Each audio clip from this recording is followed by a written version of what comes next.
Morning, builders and backers here. How are you guys doing? Having a good Congress so far? Thank you so much for joining us here today. And I'm sure a lot of you guys will have a blast today because we got some heavyweights, investors up here to share some knowledge here. But before I jump in, I just want to introduce myself. My name's Alex Sutter. I'm going to be the moderator for this session today. And I work for Alibaba.com, and I lead all the strategic partnerships for the company. And then Alibaba.com, for those of you who don't know, it's kind of the global leading B2B e-commerce platform. And we are essentially a platform, started off in supporting founders, SMBs and entrepreneurs, right? I think, it really comes down to how we can leverage our platform to help, founders to access not only products, but also, opportunities when it comes to funding and so forth. And today, I think, we have a very, very interesting session. I'm sure that's why you guys all are here today, to really talk about a little bit, for those of you that are builders, you probably started or are in the process of that path, right? In raising money, building your product, and then go to the next step. And today, I think the sessions really would love to explore a little bit around that topic to help, having an open conversation, with the VC, the panelists here, to really help understand, what are some of the ideas, right? Whether VC, raising funds is a good idea for you, right? Sometimes it is, sometimes actually it's not. And then besides that, what are some of the tips that, our panelists will be able to share with you, and then are some of the pitfalls, right, that you can avoid. So without further ado, I would like to, maybe we can go down here to maybe each of us can do a quick intro about, your role and everything. Right? Yeah. Hi, my name is Brian Smith. I'm the president of Smith Equity Partners based here in Indianapolis. As it relates to kind of early stage funding, after an early stint in my career as a consultant, a strategy consultant for Anderson Consulting, I helped start a venture capital fund here in Indy called Gazelle Tech Ventures, and was involved with Gazelle for 10 or 12 years. I actually ended up running one of our portfolio companies, and after we sold that company, I stayed for a year with the buyer, and then after that went out on my own and started Smith Equity Partners, and have been operating, as a family office for the last almost 20 years. So. Thank you. Tyler? Yeah, I'm a general partner at Rural Tech Ventures. We have offices in Indy, Cincinnati, and Ann Arbor, Michigan, focused on Series A and B companies. We love when companies are at that critical inflection point. By background, I founded 2 companies. The first we spun out of MIT, and the second one we ended up selling to a subsidiary of Smith & Nephew. I taught at Harvard before taking over Purdue Ventures and then standing up Roll Tech. Yeah, that's probably great for the intro. Thanks. Donna? Awesome. I'm Donna Harris. I'm not from Indianapolis. I live just outside of Washington, D.C. CEO and founder of Builders and Backers and general partner of 1776 Ventures. Do pre-seed, seed, and A stage investing, investments on 5 continents. And we do everything from funding ideas all the way through multiple rounds, A, B, C, D, follow-on funding. Awesome. So you cover from A to Z. Thank you so much. So why don't we just jump right in? I think to start off with this, really we want to talk about the most fundamental question. Whether, should a startup, should a founder raise a round? Should they, really look even raise it, with a VC? So what are your thoughts around that? What are the signs that the founders shouldn't take a venture funding? And then what are the signs that this is something that they should consider?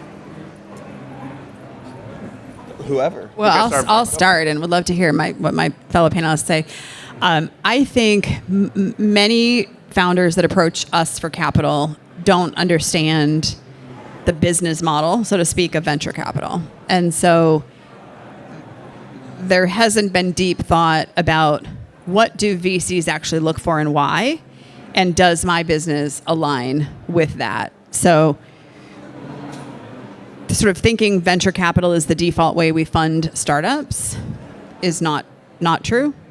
It should be the edge case financing vehicle. So the majority of people who want to fund their business should probably assume they are not going to raise venture capital. And then try to decide if you are in that edge case. Very, very big market, rapid growth. Can this business grow in a 5-year span to be, $75, $100 million company? And do I, as the founder, want to run that kind of company? And do I actually want to exit my company? If the answer to those things are no, this is not the path for you, no matter how much we try to make it sound sexy and cool in the media. Yeah, I love that prompt. So when I was founding my first company, I think I just thought we had a good idea, and because it was a good idea, we should go raise venture capital because that's the next step.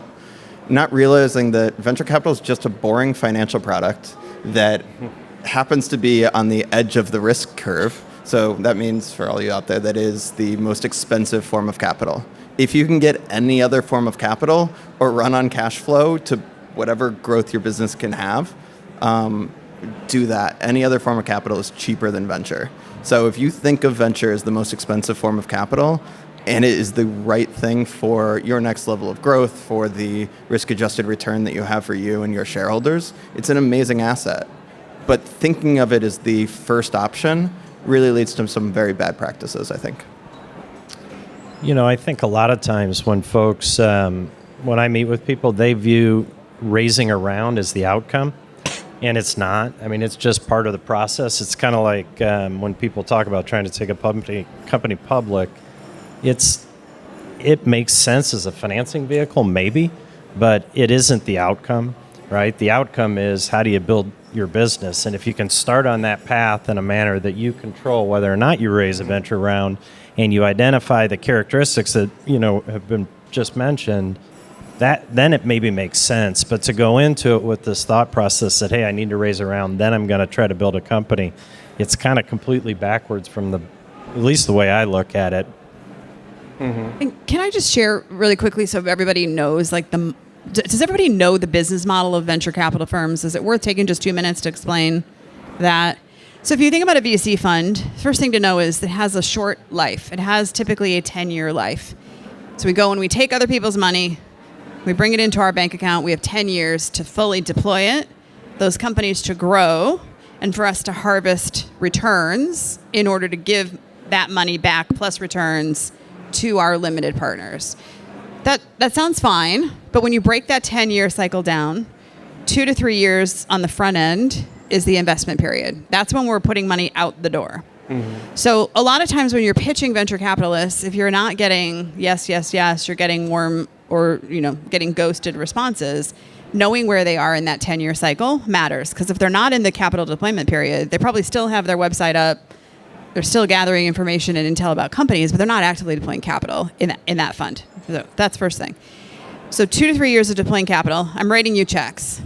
I then have 6, 7, 8 years for your company to grow and provide a return. So you think about how fast you have to grow as a company for your company to be worth many, many times the capital I put in, right? So pace is really, really critical, which is why we are constantly worrying about how big is the market, how fast is the market growing, how big can your company get, how quickly can your company get there. It's because of this dynamic. So then buried in that, you have to think also that the majority of companies we invest in are going to go belly up. So if we invest in 100 companies, the odds are there's maybe 1 or 2 really good home run sort of unicorn style returns in that mix. Everything else is either 0 to 1x, 1 to 2x. It's hard to beat the S&P 500 if you don't get a lot of companies producing those high level returns. And by the way, if it's the most expensive, most risky, we should be beating the S&P 500. Otherwise, why would investors give us their money? So if you understand this dynamic, it was really important to me as a 6-time founder who tried to raise venture capital many times, ultimately didn't do it in other companies, always thought VCs were horrible people, Now I understand they're not horrible people. In fact, it's the business model that is driving the decisions that they make. So understanding that is really, really important, both in deciding if you are going to raise capital, but also in the process of how you do it. Great. Anything else to add? No? Okay. No, I think those are really great points, right? I think a lot of startups will look at raising VC almost like a badge of honor, a trophy, right? All right, I need to raise a round just to be able to showcase to our other investors, right? But in fact, as Tyler mentioned, sometimes there's so many other channels, right, that you can raise fund, right, more cost efficiently, right? And that's why also GECs here, I think, is really about enabling that kind of opportunities, right, where you can really explore all sorts of opportunities when it comes to fundraising. So, and Donna also, brought up a very good point. I think you really gotta give an inside perspective, what aligns to a VC investor, what they're looking for. Which brings me to the next question. Let's say the founders here are ready to, raise a fund, right, through VC. What are the criteria on your guys' end? Like, what do you guys look at to determine, okay, this is the founder, the startup that I'm interested in backing? I think being focused on Series A, I can take that one first. So when we look at Series A, we're always looking for a company that has figured everything out and proven a lot of aspects of their business. We often call it finding product market fit or finding the first versions of product market fit. From the very high level, we like to talk about having at least a dozen customers buying the same product for the same reason at the same price. And we'll talk later about stability, cash flows, all these things, getting off of innovation budgets, but that really summarizes if you can find a dozen customers that are doing the same action to purchase, there's enough there to start evaluating, and that's our first cut. Mm-hmm. We like to see companies at least $1 million in revenue because, for the same thing, there needs to be some conviction. There's this hurdle rate of kind of conviction from the customer side. Do we have enough evidence there to start doing diligence? There's maybe one thing that's really helpful here is every VC is not the same. We've all been built on our own thesis. We have to see something different about the world. Otherwise, we're a two-sided marketplace. We take money from limited partners and we invest it into startups and we return the money to limited partners. We are a middleman. And being a middleman, we have to be unique. Otherwise, we shouldn't be collecting money. Our financial product would be the same as someone who's bigger, larger, and has been around.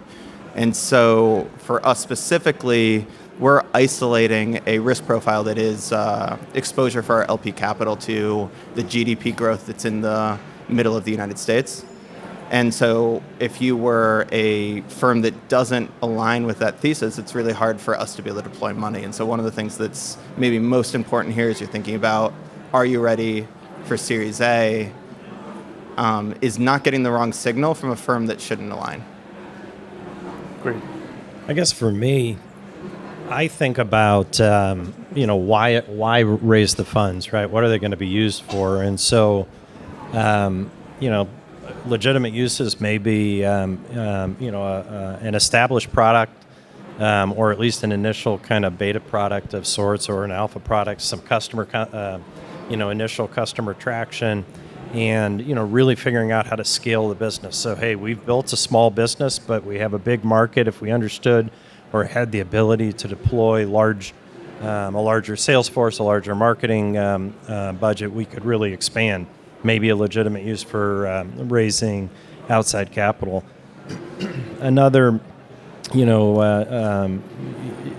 you think about just other sectors, maybe that I've participated in, but in the healthcare sector, particularly, around devices, sometimes, you fund into certain regulatory steps along the way, and they're different in different countries, and I know the audience is from a variety of places, but FDA approvals, and things here in the U.S., and so I try to understand that first, because if that doesn't make any sense, all the rest of it doesn't really matter, to me at least, and so, and then, start to understand, do I understand the market? And again, this is from my own point of view, but what do I bring that's different than these two?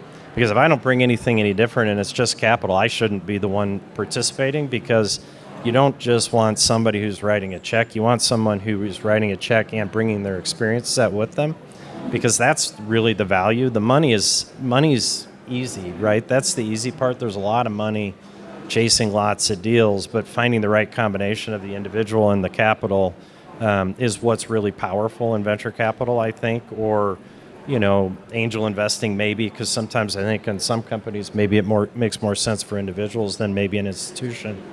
But that's kind of how I think about it, at least.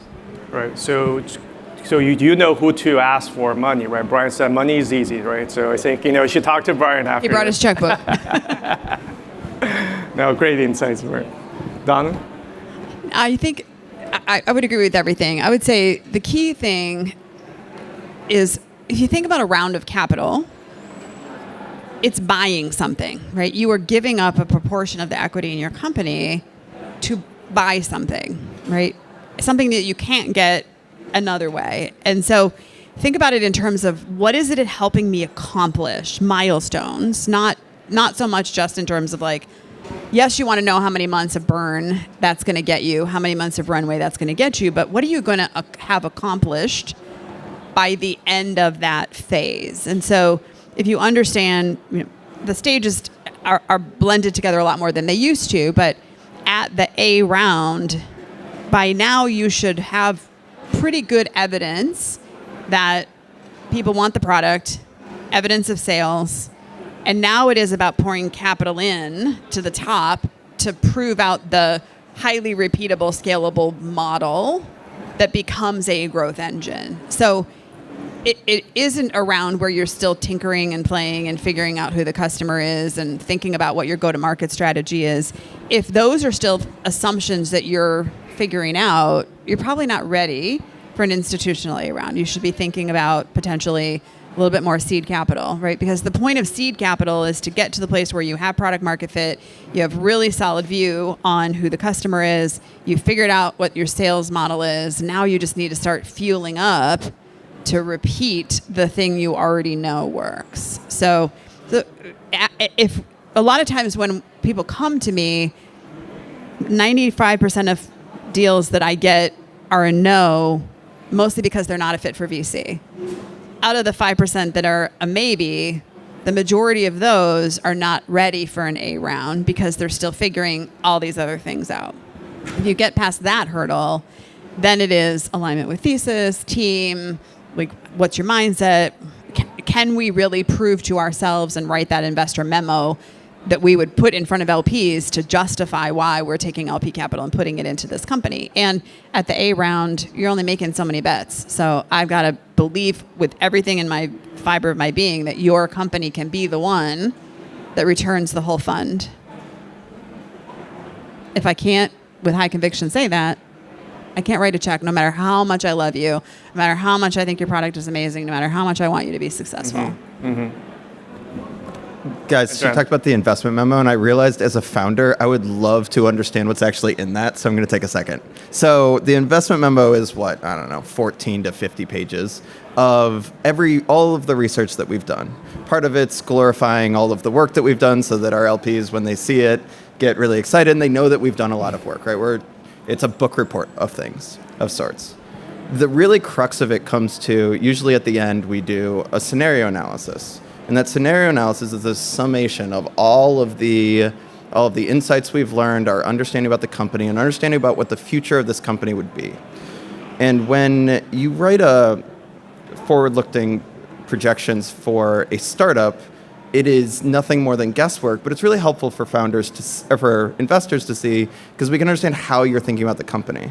When we take that, we ingest it, we do all this work, what we're doing is we're creating a narrative around the plurality of possible outcomes and the probability and likelihood of those outcomes. And we'll do some math to take that back to present value. We'll figure out the rates of return. But from your perspective, know that everything you're saying is giving us another possible outcome that we're quantifying and using to understand that we do in fact have an investment ahead of us that can return our entire fund at a rate that we are excited about. An investment that, if we take the Bayesian math on all of the possible outcomes, if we made a portfolio of only this investment, we have really high conviction that we'd be able to return a really healthy fund, and so on and so forth. So that was, to me, after being a founder, was kind of one of the biggest things that I was like, if I just knew that, I would frame a lot of the conversations differently. I'd understand that the negatives about my company aren't the end of the world. They show up in the negative outcomes of a Bayesian calculation. It's not like, don't hide the warts. They're not a problem. We've seen them all before, but being open about them builds trust. I don't know. I just thought it was. Mm-hmm. Yeah. No, I think you guys all touched on a great point, right? I think being open and honest, I think oftentimes is the key, right? Because, you guys probably gone through thousands of pitches, right? Every day, you guys seen all this different scenario. So what's, usually under the hood in terms of what's real, what's not. So with that said, as you guys mentioned, you guys probably sat through hundreds of pitches, right? So what has been some of the red flags that you guys seen, like, okay, that made you mentally check out right at the beginning? Okay, this is not for me.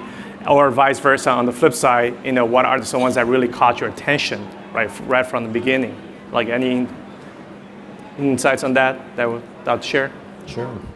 I think for me, it's really a focus on the customer and driving the business. And the turnoff for me is when the focus is on raising capital, and it's almost like there's this expectation when somebody comes in with this expectation that you will invest. I probably stop listening, whether I maybe acknowledge that or not, but I probably am no longer listening. And but I think what I really kind of key in on is when somebody truly understands their customer, when they have explicit experiences with those customers, whether they've been the customer before, potentially, and they've got an idea that, hey, this would have made my life better, or they've brought something into the market already that you can really understand why it's different, and also why is it something that's defensible, right? And defensible can mean a lot of different things. It doesn't have to mean a patent. It doesn't have to mean, it can just be complexity, right? And your ability to scale that complexity in a manner that others can't replicate easily is defensible. But those things really, for me, I think are important. I think this term of red flags, if you don't feel like you can trust the person that you're talking to, that's a red flag at top of funnel. But for top of funnel, an investor I really respect and is a good mentor once said that at the beginning of diligence, we're optimistic about everything, and by the end of diligence, we should be relatively conservative, quantifying all the risks, understanding how we can help mitigate those risks. You heard earlier why you should pick certain partners, because we can materially help mitigate the risks of the company. But at the beginning, if you have slow growth or great growth, I don't know what that means. Plenty of companies I see at Series A don't even know how to correctly accrue cash. Accrue their accounting, right? So I've seen where the revenue comes in on a cash basis, and all of the expenses are an accrual basis, and at the bottom, with conviction, it says accounts based on accrual basis. And I know they're not, because it's a SaaS subscription that is super lumpy. Like, definitionally, they're not correctly accruing their accounting, and that's not. I mean, I'll call them orange flags, right? These aren't things to walk away from. They're things to truly understand. That company obviously needs CFO support as they move from their Series A into their Series B. My job is to find amazing companies that are overlooked. So if I walk away at one red flag, it's silly. My job is to understand. With that context, though, I'll walk away if I can't trust. So if I can't trust, you can hide anything, and I don't have infinite time to evaluate the entirety of the company. Don? I'll just add, beyond the trust factor, I don't do arrogance. So there's a fine line. If you think about founders, we have to walk a fine line between being confident and conviction-led, but open to coaching. And founders can fall too far on one side or too far on the other side, right? So too far on the conviction, which starts to look like arrogance. I already know it. I already have all the answers. They're not open to feedback. But the other side is just as bad, which is whoever the last person was I talked to and whatever advice they gave me is now the direction I'm going, right? So I want you to be very conviction oriented, know your customers, be intimately involved with the details of your business inside and out, but also coachable, because the whole point of my investing isn't just my capital, it is my expertise. And by the way, we've seen thousands of companies, we've seen all the ways it can go sideways. So wouldn't you want that expertise on your team with you? So I look for that hard to pinpoint, like walking that tightrope between too far on one side or the other side, wishy-washy to arrogance. We want to be right down the middle. So this might help you. Or I'd love to hear your thoughts on it. But one of the things we talk about a lot is we want to find founders that are arrogant enough to change the world and humble enough to listen. That's a great one. Yes, arrogant enough, but humble enough at the same time, right? Yeah. So the other thing I think a lot of probably founders are thinking about, so when it comes to, I think it's great to hear about you guys, from a personal standpoint. I think trust, being open to coaching are keys. How about from a metric standpoint? Are there specific, numbers, metrics that you guys look at, at that stage, like that really you guys focus on when evaluating this is something that's worthwhile of your interest? Yeah, I can go through that. So top of funnel, we stay away from it. But once we get into, for everyone there, VC is typically broken into 5 categories of actions, right? You have your find, decide, win, help, and exit. So we're into the decide part of a funnel. We're working hard to figure out if this is an investment we want to make. In that, we have about 170 metrics that we quantify. And plenty of them can be deal breakers if we think they're systemically wrong with the company. For instance, if the company is below 70% margins and we think that is going to continue, or continues at scale, or even if they're above it and we think at scale they find their way down below 70% margins, for our firm, that's a walk away. We love to see we love to see net revenue retention over 110. We love to see it over 120, 140.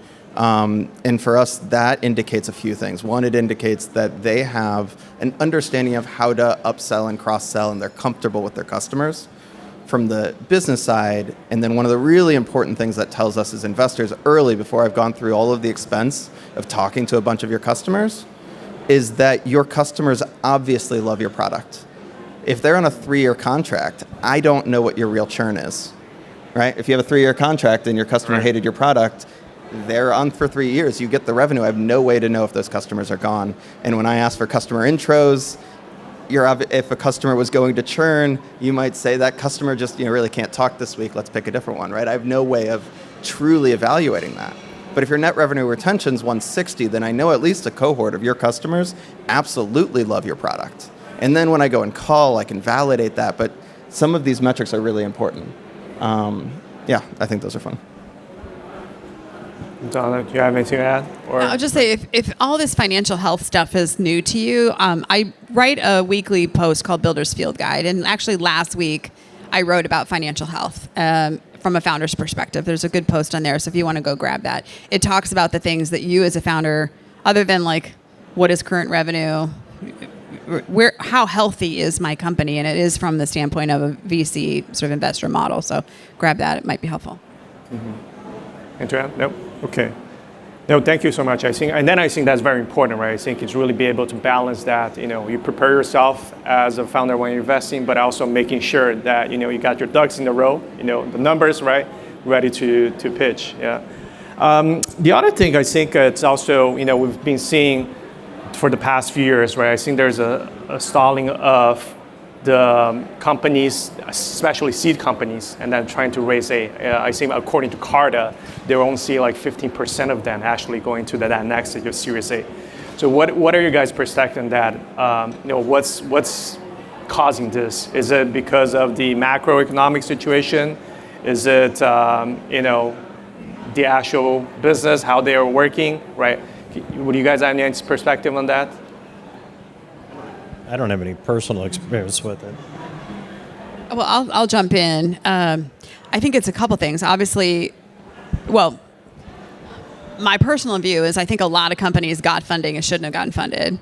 And they now don't meet the criteria of a VC backable company that could move to its next stage. So we overfunded a lot of companies, and we're now seeing a natural falling out of that. it's unfortunate if you're the team that is leading and driving that company. I think that's one for sure issue.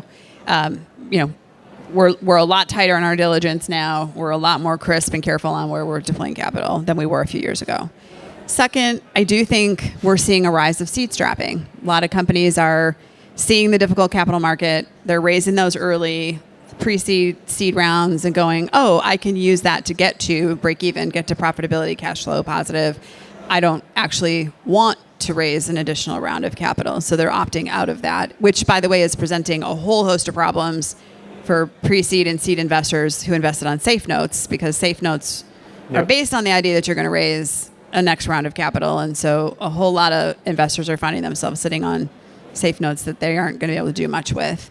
And then I do think, the sort of all roads have to lead to exits. And if there's not an IPO market readily available and we're not seeing a lot of exits, it sort of just gums up the works all the way down the pipe to earlier stages. And those things, I think, are combining to make it a difficult time to convert from seed to A round. Mm-hmm. So in the capital markets, we have a lot of volatility. And anytime you have volatility, you have a flight to safety. So if your interest rates are high, the institutional capital can sit on a bunch of fixed income instruments that pulls money away from venture. In venture, though, we have 10-year funds. We don't get exposed to as much of the volatility, and actually that decreases our perceived price if there's less competition in the market, so we can get better pricing on deals. However, in venture, we get a structural spread, a bid-ask spread, right? The founders want a certain amount of dilution, or they need, in this case, a certain amount of dilution, or a limit on their dilution. And so that leads to a spread, which makes it really hard to invest when you're in a market where the IPO comps have been, are at lower multiples and things that we can use to underwrite our investment. That's part of it. And I think the more helpful way to think about it that isn't academic is that when we're in a higher risk environment, our hurdle rate for anything that we should invest in goes up. So the amount of conviction we have, the Bayesian distribution of outcomes, the startups we invest in have to have a higher bar. And the startups every year don't change globally. So that means fewer of those startups are going to be invested in. We'll also have higher spreads. So some of those you'll have some frictional, maybe a startup decides to bootstrap or seed strap and not raise their next round and move on. But anytime you have high volatility, you're going to increase those spreads. You're going to increase the level of conviction you need to get an investor to cross that line. If you watch over time, right, and I'm old enough to have been through a variety of cycles at this point. We raised our fund, the first one in December of '99. We started January of 2000. We closed in April of 2000. So we raised pretty quickly in kind of like the craziest market in the history of venture capital, maybe. And we put a bunch of money to work fast, right? Like everybody does. But all of a sudden, the public market started to pull back. The IPO market disappeared, and we stopped putting new money to work. Everybody else kept putting new money to work because we couldn't justify the valuations. It just didn't make sense to us. And when we backed off, it took the world a little while, right? They kept investing for another 6 or 12 months, and expectations of founders stayed high.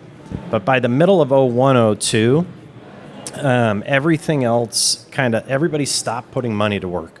And we started putting money to work. So we got back in the market, and expectations had started to come down. And so we were able to kind of find matches. And if you look at our win rate, and by win rate, I'll say companies who made it to a successful exit in the first batch of companies and those that made it in the second batch of companies was equal. So it wasn't that we got better at picking companies. 100% of the return we made, and we were probably a 95th percentile 2000 vintage fund, which is maybe not the greatest year to compare yourself against, but we did a good job of picking them. all the money we made was in the second batch of companies because people overpay, right, when markets are elevated. And I think what you see, the same thing happened in the 07, 08, kind of 06, 07, early 08 timeframe. Same thing happened again, a few years ago.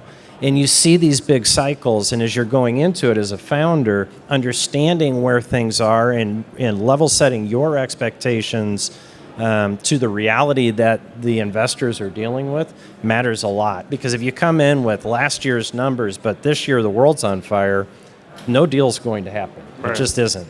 So you kind of have to be real time kind of with your expectations, and the multiples and things that you can find published online that aren't current, that aren't happening in the last quarter, the last 6 months, are not, they're no longer relevant to the conversation you're having in that conference room today.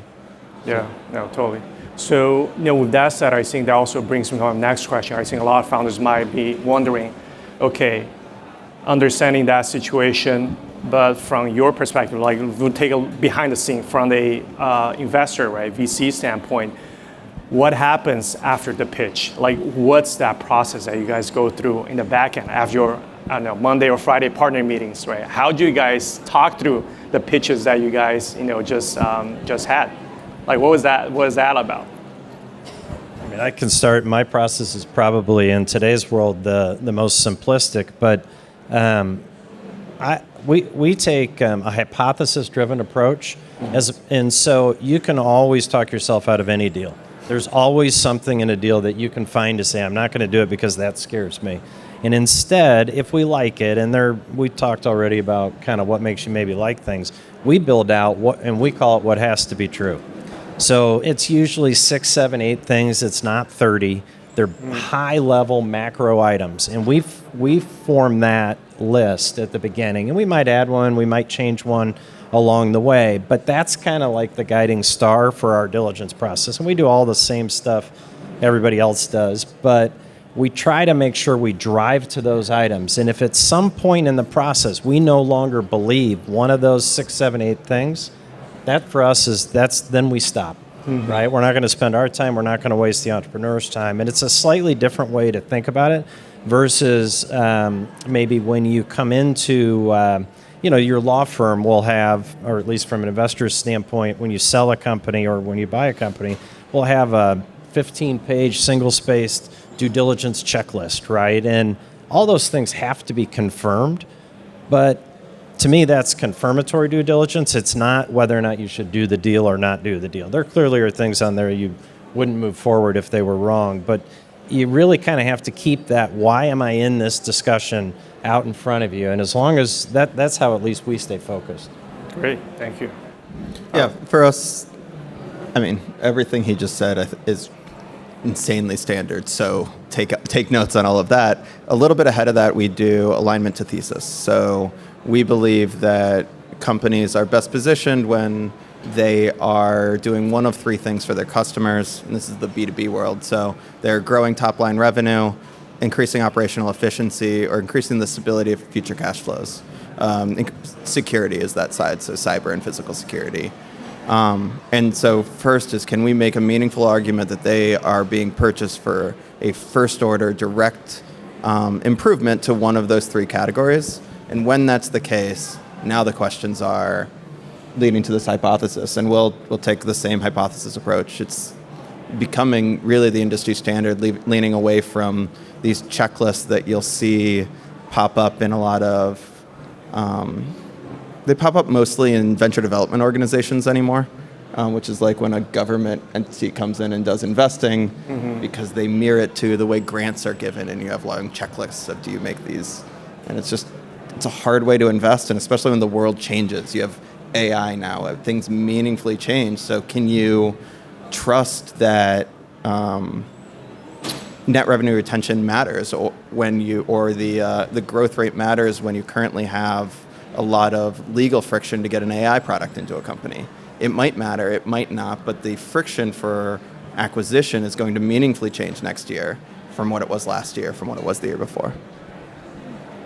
Thank you. Yeah, I think we're very aligned with what Brian said. I would overlay that we're high conviction investors. So the best investments I've ever made have been with founders that see a moment in time in the world where something that used to be true is no longer true. And that presents a massive opportunity for innovation. And they're smart enough to recognize that they have a hypothesis about how to go capture that moment. That hypothesis may or may not be true, but they are skilled enough to be continually experimenting and adept in order to win that moment, whether it's with this current version of the product or some other version of the product. And if we can see that conviction, that sort of moment, and we agree with that macro moment, then it is what's the hypothesis, and then confirmatory diligence checklists and book reports to make sure we dot our I's and cross our T's. Great, yeah. So I think our time is almost up, but I want to make this actionable for everyone. So, if you could give one piece of advice for those founders here that are looking to raise their, Series A, what would it be? I think from my perspective, it would be to really, really understand who your customer is, whether you're starting a software product or building a medical device or, a service business, that's scalable. You really have to understand what drives that customer and then work backwards kind of from there to build the business. And if you can explain that in a way that kind of a everyday person who isn't in that world that's sitting across the table from you can understand and really lock into why that's important, then that's the hook that kind of gets people pulled in, or at least for me. As you start to think about how to raise those funds. I'd say first, be a human. All right, talk to VCs. We make mistakes. We're curious. You don't get into this side of the business. You get into really realistically for two ways. You're really curious, and you're a nerd who likes to sit in spreadsheets a lot, and you like to talk to founders, right? So they are inherently, any VC you're talking to is going to be curious. Go have a conversation, learn what they're thinking about, tell them how you're thinking about the world. Oftentimes, whatever I thought the world looked like changes meaningfully, and then will lead to these hypotheses that will come, and maybe we don't invest in your company, right? It's a curiosity, it's a learning. Just be a human and have a human conversation. Don't try and win a conversation or negotiation at the beginning. It's just, and it's experimentation, it's date one. Go with curiosity, and I think you'll go a lot further than trying to get a check. Like, there's no outcome. Yeah, to build off that, I would say you really, really, really need to know your business. And you really, really need to know the VC business too. Don't gloss over details, right? There's a lot of details about your business, a lot of details about term sheets and deal structures that I'm amazed at how often founders just don't understand the nuances. So be curious, be a learner, go deep and dig into these things. You are literally taking the most expensive form of capital you can take. You ought to know the deal you're getting before you go in. And you as a founder, this is your baby, this is your company. You ought to know what are the KPIs that make this business tick. You ought to be able to put together your own version of the hypothesis list that Brian shared. What are the things that absolutely have to be true and go right in order for this business to grow? If you can't name that list, that's the first place to start. And you ought to be able to have your core metrics. There's 5 things that you as a founder ought to be able to know week by week about your financial health of your company. Like, you have to be a good CEO. You got to know your business inside and out, and think of venture capital just as it's an asset class. It's no different than taking a bank loan or taking another form of capital. So let's stop celebrating the press release that you raised capital. Yeah, you put out a press release that you've got money in the bank. That's literally what that is. So let's not get so enamored with the sexiness of VC, and let's be good CEOs. Let's actually figure out how we build our companies. Let's know our companies and make good decisions about whether this is the right form of capital and whether these are the right investors and the right deal for me. Amazing, amazing. Thank you so much, gentlemen and lady. And I think there's a lot of goals that's dropped here today, right? And I hope that was helpful, insightful for all of you. That I think these are a lot of information that I usually only get in the behind the doors, right? So I think that's very impressive. And then I think with that said, I want to thank you all, the panelists here, and then also thank you for your time in joining us today. And before we adjourn, I just want to have a quick plug-in. So Alibaba.com, as I mentioned, right, we also has been focusing in supporting founders, startups, entrepreneurs around the world. And we actually have a pitching competition coming up in September, 4th and 5th, with multi-million-dollar grants and, a lot of different benefits and resources that we'll be offering. So check out Alibaba co-create.com. So that's actually a conference that, Jen, GN, and Alibaba.com that we'll be actually announcing tomorrow with some more details. So I at least want to kind of mention to that for you guys who are founders that are looking for, for fundraising, looking for support resources from, investors, mentors. I think that would be a great event that you guys can look into. Again, AlibabaCoCreate.com, September 4th and 5th in Las Vegas.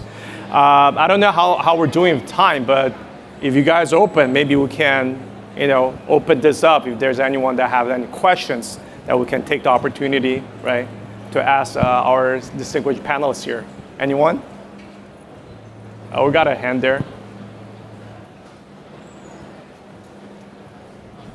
Thank you. It was a great panel. So my name is Meltem Belan. I'm a founder of an AI infrastructure. So we often deal with CapEx and OpEx and which particular investor to talk from the OpEx and CapEx perspective. And we're told that the VCs hate CapEx. So what is your take?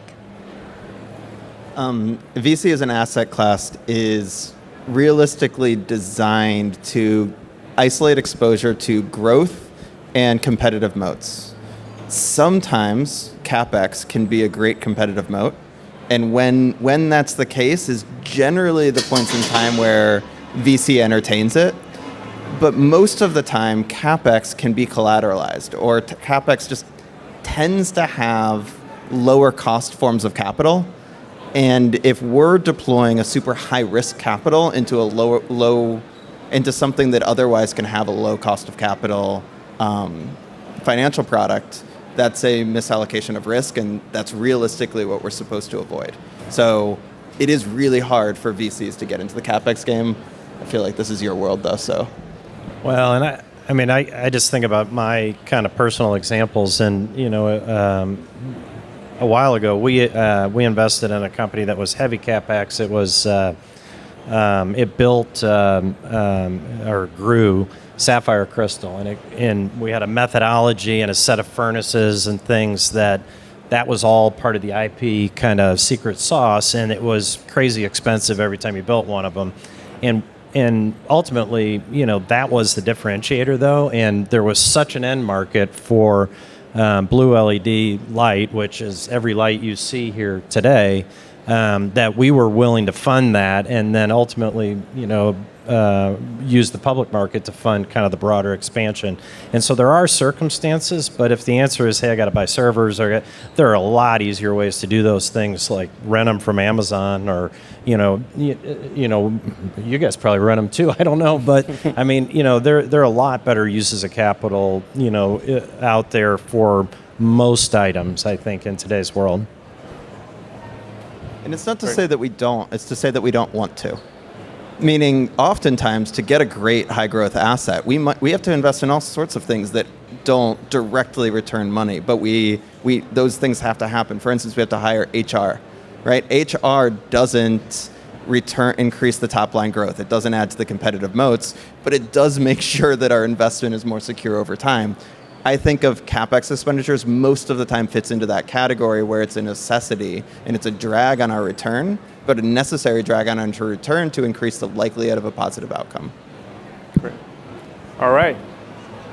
Thank you so much. Yeah, I think we'll be around here, right? And I want to hold up everyone for the lunch, unless some of you guys have any questions. But thank you all again. Appreciate your time, and then as well for all of you. Thank you. I hope you.